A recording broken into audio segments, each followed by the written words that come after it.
तो चलिए, ये तो दिल्ली सरकार ने क्या अहम फैसला प्रदूषण को लेकर किया उसकी हम बात कर रहे थे, लेकिन अब वापस से बात कर लेते हैं कौन बनेगा मुख्यमंत्री। क्योंकि यहां पर अब सवाल ये है कि क्या यूपी की चुनावी लड़ाई जो है, ये जो रेस है, इसमें अब योगी और अखिलेश के बीच ही सीधी टक्कर होने जा रही है। और इसी पर हम अपने खास मेहमानों से चर्चा भी करने जा रहे हैं। कौन कौन से खास मेहमान मेरे साथ जुड़े हुए हैं, मैं एक एक कर उनसे परिचय आपका करा देती हूँ। हमारे साथ मनोज काका है, समाजवादी पार्टी के प्रवक्ता, आपको टेलीविजन सेट पर दिखाई दे रहे हैं। इसके साथ ही सुरेंद्र राजपूत, कांग्रेस प्रवक्ता, भी हमें दिखाई दे रहे हैं। और साथ ही मेरे साथ शिवम त्यागी, पॉलिटिकल एनालिस्ट के तौर पर हमारे साथ इस चर्चा में शामिल हो रहे हैं। आप सभी का बहुत स्वागत है। मैं शुरुआत सबसे पहले कर लेती हूं मनोज काका आपके साथ, क्योंकि जो सर्वे दिखा रहा है उसमें तो जाहिर तौर पर आप खुश होंगे, लेकिन दूसरी तरफ मैं ये भी इस पर आपका ध्यान ले जाना चाहती हूं, जहां जहां बीजेपी के दिग्गज आजकल दिखाई दे रहे हैं, वहीं वहीं अखिलेश यादव पहुंच जाते हैं। तो ये कोई संयोग है या प्रयोग कर रहे हैं आप, और इस प्रयोग का फायदा आपको दिखाई दे रहा है क्या आगे? देखिए सिरीन, आपने जो अपने शुरुआती उद्बोधन में जो बातें कही, सबसे सम्मत होते हुए और सहमत होते हुए ये बात आपसे कह रहे हैं। जो आपका कल का सर्वे आया, उसमें उत्तर प्रदेश की आम जनमानस ने जब मुख्यमंत्री का चयन करना हुआ तो उसमें 42.7% लोगों ने आदरणीय अखिलेश यादव जी को मुख्यमंत्री का चयन किया, और जब योगी जी की बात आई तो उनका जो प्रतिशत था वो 30% था। और विगत एक महीने पहले जो हमारा आंकड़ा था वो 60 से कम था। तो यदि हम हर महीने 60 से 70 सीट पे अगर हमारी बढ़त हो रही है, तो चुनाव फरवरी में है, इस तरह से हमारा जो आंकड़ा होगा वो 300 के पार होगा। उत्तर प्रदेश के लोग, अब मैं खत्म कर रहा हूँ, उत्तर प्रदेश के लोग ये जानना चाह रहे हैं कि अच्छे दिन किधर है। माँ गंगा में जब अमित शाह जी बनारस में भाषण दे रहे थे, तो वहां लोग जो 80 घाट है उस पर आकलन कर रहे थे कि जो एसटीपी प्लांट बनना था, जो माँ गंगा में गंदे नाले गिर रहे थे राजघाट से लेकर के 80 घाट तक, कहीं एक भी एसटीपी प्लांट चालू नहीं हुआ। और माँ गंगा के जो जहरीला पानी का लेवल है बीओडी का, वो और बढ़ गया है। पहले 5.2% था, अब 7.8% है। तो बनारस के लोग पूछ रहे हैं कि गंगा पुत्र कहाँ है, जब बनारस के लोग कोरोना काल में मणिकर्णिका घाट से लेकर राजघाट पर लाशों का अंबार लग गया, जब प्रधानमंत्री जी के स्वयं प्रस्तावक रहे छन्नू लाल मिश्रा जी अपने बेटी की लाश लेने के लिए उसी बनारस में 25,000 रुपए घूस दिए, तब ये गृह मंत्री जी, मुख्यमंत्री जी कहाँ थे? अब चुनावी मौसम आया है तो बनारस के लोग राजनैतिक रूप से, सामाजिक रूप से और आध्यात्मिक रूप से बहुत चेतना संपन्न है। और गाँव में एक कहावत है सिरीन कि काठ की हांडी बार बार नहीं चढ़ती। आज महंगाई क्या हालात है, गाँव में लोग भूखों मर रहे हैं। जब किसी की माँ बीमार है तो वो सोच रहा है कि हम 2 रुपए का क्रोसिन टैबलेट कैसे लाएं अगर हमारे पेट्रोल की कीमत 100 के पार है। तो ये हालात है गांव में। और पूरे उत्तर प्रदेश में आपका चूंकि बड़ा मंच है कि रबी के फसल की बुआई चल रही है, और रबी के फसल की बुआई में सबसे ज्यादा जो आवश्यकता होती है वो नाइट्रोजन और डीएपी की होती है।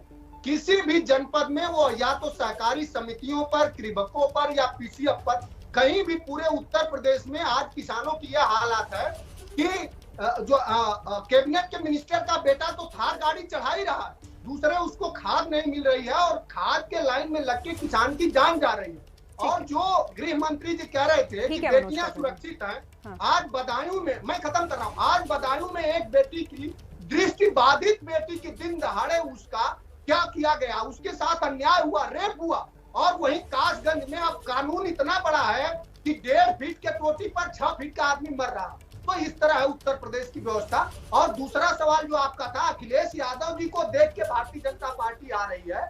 अखिलेश यादव जी कभी भी भारतीय जनता पार्टी के किसी आचरण का अनुसरण नहीं करते हैं। हाँ, भारतीय जनता पार्टी जरूर अनुसरण करने का प्रयास करती है, लेकिन उससे हो नहीं पाएगा। नहीं, मैं तो ये कह रही थी, आपको ये संयोग है कि जहां जहां बीजेपी के बड़े नेता पहुंच जाते हैं, वहीं अखिलेश यादव या तो विजय रथ लेकर निकल पड़ते हैं, या कोई रैली करने लग जाते हैं, या फिर आप प्रयोग कर रहे हैं कोई। मैं इसकी बात कर रही थी। अच्छा चलिए, ठीक है, खत्म कर रहा हूँ, एक जवाब दे जल्दी से। अच्छा, अभी आदरणीय अखिलेश यादव जी आजमगढ़ होके आए हैं, और आजमगढ़ में आज गए हैं गृह मंत्री जी। वहाँ के लोग सवाल पूछ रहे हैं कि किसान को मारने वाला आपके मंच पर ही खड़ा था, आपको कोई दूरबीन लगाने की आवश्यकता थी नहीं, उसको भारतीय जनता पार्टी कब सस्पेंड करेगी? अच्छा ठीक है, चलिए अब मैं शिवम त्यागी के पास आऊंगी। शिवम त्यागी, मतलब जो सर्वे के अनुसार दिखाई दे रहा है, संकेत तो यही दिख रहे हैं कि जो सीधी टक्कर है इस बार, और कड़ी टक्कर के तौर पर समाजवादी पार्टी यानी अखिलेश यादव सामने आ रहे हैं बीजेपी के। देखिए सिरीन जी, मुझे लगता है कि सर्वे का अपना एक महत्व है, उसमें बहुत मेहनत लगती है और कहीं कोई दो राय नहीं है कि उसके बाद जो चीज़ें निकल कर आई वो ऐसा प्रतीत ज़रूर होता है सर्वे में। लेकिन ऑन ग्राउंड अगर हम बात करें तो जो मनोज काका लगातार बोले जा रहे थे वो कहाँ थे? आप मुझे पूछिए ना इनसे। कोरोना में आप मुख्यमंत्री बने, आपके पूर्व मुख्यमंत्री बने, उनके पिता, आप इनको, आप सिरीन जी आप इनको कहिए बंद हो जाए।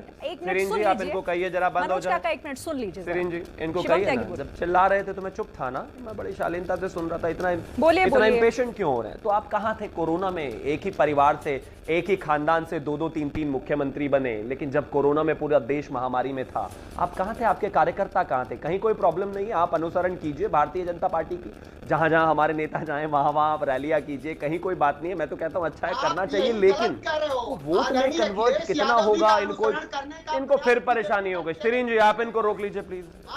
सुनो, आप अगर हमारा आपका ही देख लिया जाए। मनोज काका सुनिए तो सही, आप सुनिए तो सही पहले, फिर जवाब देने के लिए आप ही के पास आऊंगी जवाब के लिए। मैं सुन तो लीजिए पहले। पोषित विश्लेषक है, नहीं देखिए, सरकार पोषित विश्लेषक है, जवाब अपने मन से थोड़ी ना देंगे आप, पहले सुन तो लीजिए एक मिनट। उत्तर प्रदेश में जमीनी हकीकत बहुत भयावह है। चलिए ठीक है, ठीक है, आप देख रहे हैं ना, आप देख रहे हैं ना, मैं ठीक है। जिस जनपद से आता हूँ वहीं आज हत्या हुई है। आप, हम लोग तो गांव में रहने वाले लोग हैं, आपसे जो सवाल करें, क्या ये सवाल ठीक नहीं है कि उत्तर प्रदेश में किसानों को खाद की कमी है? अच्छा आप सुन लीजिए जरा, ठीक है। चलिए शिवम त्यागी इसका जवाब दीजिएगा, फिर सुरेंद्र राजपूत के पास में जाऊंगी। मनोज काका अच्छा ठीक है, सुनिए आप, फसल क्या होती है, ठीक है मनोज काका, मैं समझ रही हूँ आप पूरे आंकड़ों के साथ आए हैं, लेकिन सुनिए तो सही जरा, उन आंकड़ों का फिर फायदा क्या होगा जब जवाब नहीं लेंगे आप तो। शिवम त्यागी। सिरीन जी आपने 3 मिनट उनको दिया, मैं इनसे ज्यादा बेहतर चिल्लाकर बोल सकता हूं। आशा करता हूं कि आप मेरी 3 मिनट सिक्योर करेंगी। मैं सिर्फ इतना कहना चाहता हूं कि जब मैं बोल रहा हूं आप, मैं चुप हूं जब आप बोल रहे थे, जब आप बोल रहे हैं तो सुन लीजिए। इंपॉर्टेंट बात यहां पर सिर्फ इतनी सी है कि कहां थे आप कोरोना के दौरान। और हाँ ठीक है, आपको लग रहा है आप इलेक्शन में हैं, आप बहुत बेहतर तैयारी के साथ है, आइए, कहीं कोई दो राय नहीं है, लेकिन जनता इस बात को अच्छी तरीके से समझती है जब एक रैली में खड़े होकर 19% के लिए आप जिना जिना जिना जिना करने लग जाते हैं। जब आपके साथ रहने वाले ओपी राजभर कहते हैं कि इस देश में अगर जिना को पहले प्रधानमंत्री बना दिया गया होता तो ये बात नहीं होती, तो क्या ये उत्तर प्रदेश की जनता नहीं जानती? क्या नहीं जानती कि 19% के लिए किस तरह से आप कहां के लोगों को निकाल कर ला रहे हैं? फिर शुरू हो गए। अरे आपसे बेहतर बोल सकता हूं मनोज काका, चिल्लाने का कोई लाभ नहीं है। आप नहीं जानते हो, जितना नफरती होता उतना नफरती हिंदू महासभा के लोग जानते हैं। बताइए आप विकास पर कब बात करोगे? किसानों पर बात क्यों नहीं करते हो? कोई लाभ नहीं है ना। आपकी दिक्कत क्या है? ना आपके पास सवाल है, ना आपके पास जवाब है, ना आपके पास डेटा है, आपको चिल्लाना है। लगातार चिल्लाने से कोई लाभ होने वाला नहीं है। लेकिन सुन लीजिए, ये जिन्नावादियों को जनता वहीं भेजेगी जहां पहले भेजा था। और ये जो कार्ड की हांडी की बात कर रहे थे ना, बताने की जरूरत नहीं है, आप आराम से भी कहेंगे तो सब सुनेंगे। अच्छा ठीक है शिवम त्यागी, मनोज काका रुकिए, मैं आपके पास आती हूँ, आपके पास आऊंगी मैं, आप रुक जाइए थोड़ा। मनोज काका प्लीज थोड़ा धैर्य के साथ थोड़ा। शिवम त्यागी, मनोज काका, संसद भवन नहीं गए होंगे, श्यामा प्रसाद मुखर्जी की फोटो। अच्छा अब इधर से उधर मत लेकर जाइए मनोज काका, जिस पे बात हो रही है ना पॉइंट टू पॉइंट बात करिए, ठीक है? रुकिए सुरेंद्र राजपूत, अच्छा आप दोनों शांत रहिए। अब मैं सुरेंद्र राजपूत को यहाँ लेकर आना चाहती हूँ इसमें। एक मिनट शिवम त्यागी, एक सेकंड रुकिए। तर्क है क्या आपके पास? नहीं ऐसे अगर चीखेंगे चिल्लाएंगे तो कोई नहीं सुन पाएगा। मनोज काका मैं आपसे रिक्वेस्ट कर रही हूँ, अपनी बारी में बोलिए और तरीके से अपनी बात रखेंगे तो मैं सुन पाऊंगी, बाकी मेहमान भी सुन पाएंगे, वरना आप ही बोलिए, आप ही सुनिए, बस खत्म करते हैं फिर, ठीक है? सुरेंद्र राजपूत जी अब आपके पास आना चाहूंगी मैं। मतलब क्या वाकई अब जो लड़ाई है और जो सीधी लड़ाई है वो सिर्फ यहाँ योगी यानी कि बीजेपी और समाजवादी पार्टी यानी कि अखिलेश, इन दोनों के बीच दिखाई दे रही, कांग्रेस का है? कांग्रेस तो जनता में है और आज की डेट में जनता की लड़ाई जो है सत्ता से है, और सत्ता में भारतीय जनता पार्टी है, और सत्ता में भारतीय जनता पार्टी के 5 साल का कुशासन है। सत्ता में भारतीय जनता पार्टी के जो वादे थे, 70 लाख रोजगार देने का, महिलाओं को सम्मान देने का, किसानों की फसल की आमदनी दुगनी करने का, और कानून व्यवस्था को ठीक करने का, तो इन सारी चीजों को अगर आप देखेंगी तो आपको समझ में आ जाएगा।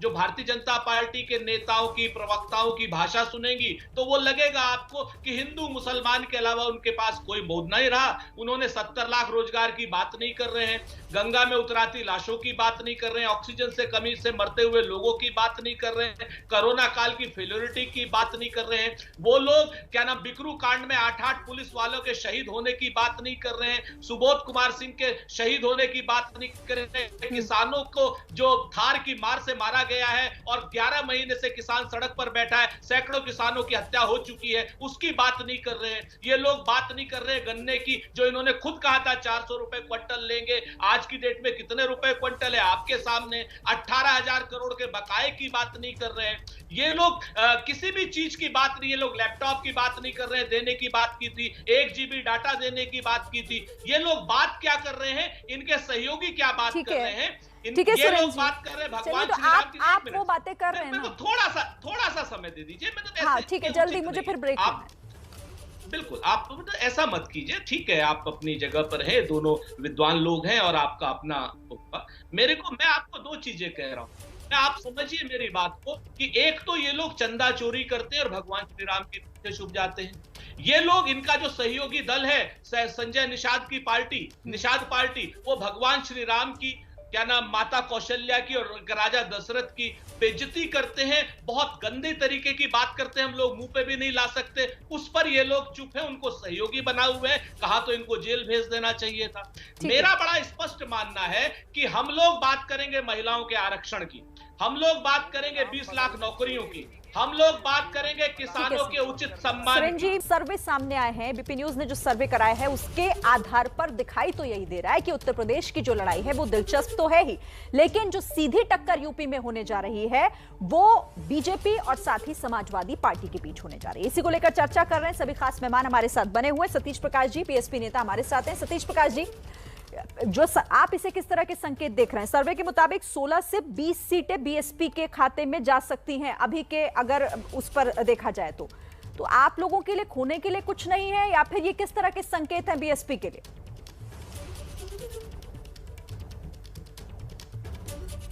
मैं आपकी बात को थोड़ा सा, एक बार आप मुझे थोड़ा सा, हाँ 1 मिनट जरा ये लिंक। सतीश प्रकाश जी जी, मैं आपको देख भी पा रही हूँ, हम सुन भी पा रहे हैं आपको, अपनी बात आप रखिए।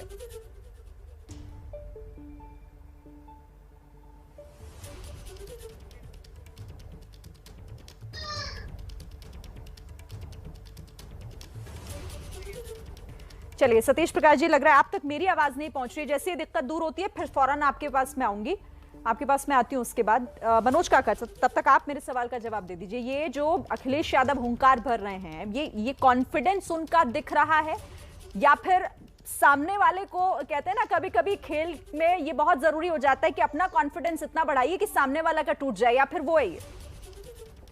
देखिए, ये जो कॉन्फिडेंस है श्रीन, ये उत्तर प्रदेश की जनता का है, और उत्तर प्रदेश की जनता आजकल एक गाना गा रही है कि प्रगति का संदेश हूं मैं, अखिलेश हूं मैं, अखिलेश हूं मैं। तो उत्तर प्रदेश के लोग अब सवाल कर रहे हैं कि जो भारतीय जनता पार्टी ये कहती थी कि किसानों की आय दोगुनी करेंगे, उस भारतीय जनता पार्टी के गृह मिनिस्टर के बेटे ने किसानों पर अपनी बर्बरता पूर्वक गाड़ी चढ़ा दी। जो भारतीय जनता पार्टी कहती थी कि स्मार्ट सिटी लाएंगे, मेट्रो लाएंगे, आज बुलेट ट्रेन लाएंगे, वो बुलेट ट्रेन किधर है? उत्तर प्रदेश की जनता ये जानना चाहती है कि भारतीय जनता पार्टी ने अपने 2017 के लोक संकल्प घोषणा पत्र में कहा था कि उत्तर प्रदेश में नौजवानों को 70 लाख रोजगार देंगे। पूरे उत्तर प्रदेश में एक नौजवान को नौकरी दिखाई गई, जब उस नौजवान के भी नौकरी की रेकी किया आप जैसे जनमुखी पत्रकारों ने और चैनलों ने, तो वो नेपाल भागता हुआ नजर आया। तो और माँ गंगा साफ हुई नहीं, माँ गंगा के जो जहरीले पानी का लेवल था वो पहले से और ज्यादा जहरीला होगा। संस्थानिक भ्रष्टाचार हुआ, पिछड़ों दलितों के साथ लगातार समाजवादी सोच के तहत एक बहुसंख्यक वर्ग को दबाया गया। तो उत्तर प्रदेश में हाथरस में बेटी को 2 बजे रात में जलाया गया, जिसकी मां बिलखती रह गई कि हिंदू संस्कृति के द्वारा हल्दी लगाने का एक परंपरा है उसको। तो इन लोगों से अब लोग सवाल कर रहे हैं, चंदा मर्यादा पुरुषोत्तम भगवान राम का आचरण अनुसरण करने के बजाय उनके चंदे से चोरी हो जाती है। तो चलिए ये तो वक्त बताएगा कि कॉन्फिडेंस है या ओवर कॉन्फिडेंस है। ठीक है, आप रहिए मेरे साथ। खत्म कर रहा हूँ। मैं आपके पास आऊंगी और भी मेहमान है मेरे पास। सतीश प्रकाश जी जुड़ गए हैं। सतीश प्रकाश जी, आपको आवाज मेरी मिल रही होगी अब, उम्मीद करती हूँ मैं। तो फिर मेरे सवाल का आप जवाब दे दीजिएगा आप। ठीक है मनोज काका, अच्छा ठीक है मनोज काका, देखिए आंकड़े सबके पास है, आप आंकड़े मत गिनाइए, सवाल का पॉइंट टू पॉइंट जवाब दीजिए, फिर अगले मेहमान के पास। ठीक है, रुकिए एक सेकंड मनोज काका, एक मिनट रुक जाइए। ये आंकड़े आपके पास भी हैं, मेरे पास भी हैं, आपके साथी जो चैनल पे बैठे हैं वो भी लेकर आए होंगे, सबके पास है। ठीक है सतीश प्रकाश जी, आवाज आ रही है आपको?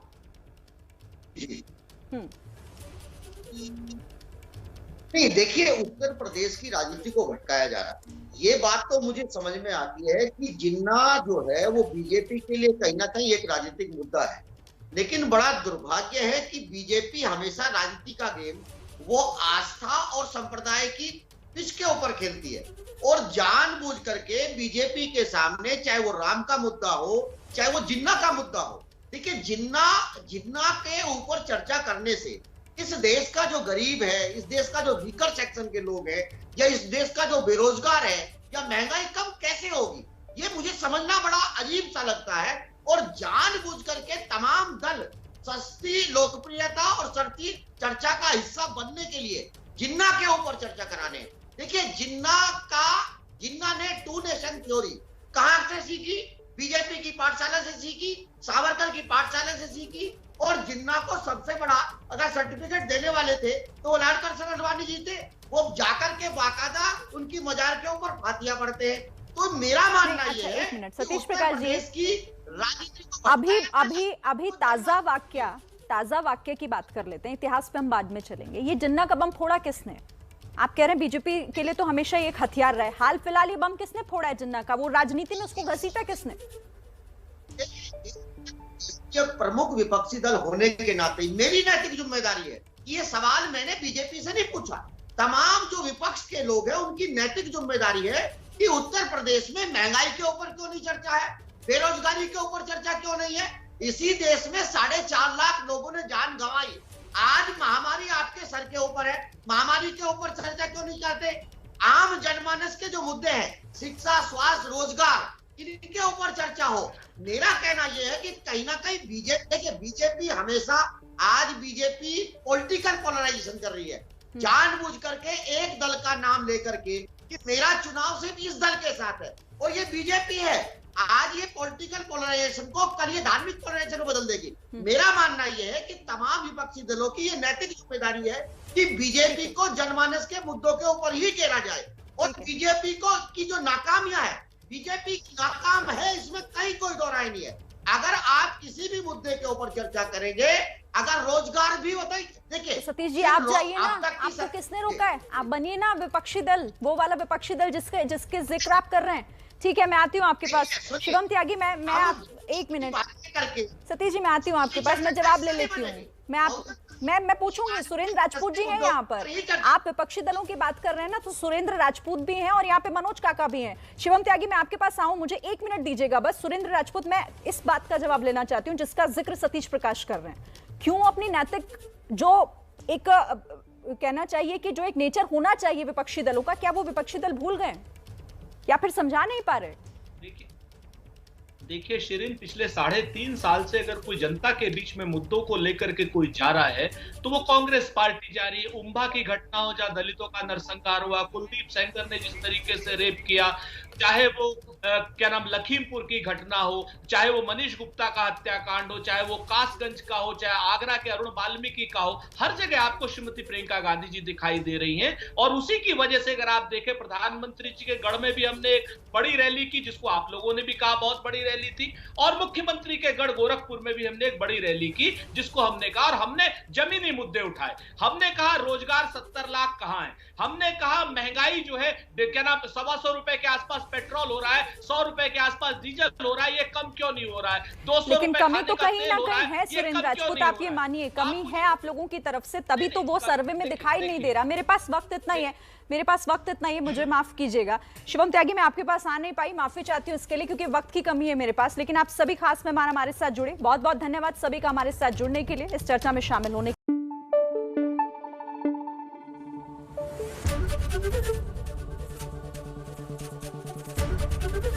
एबीपी न्यूज आपको रखे आगे।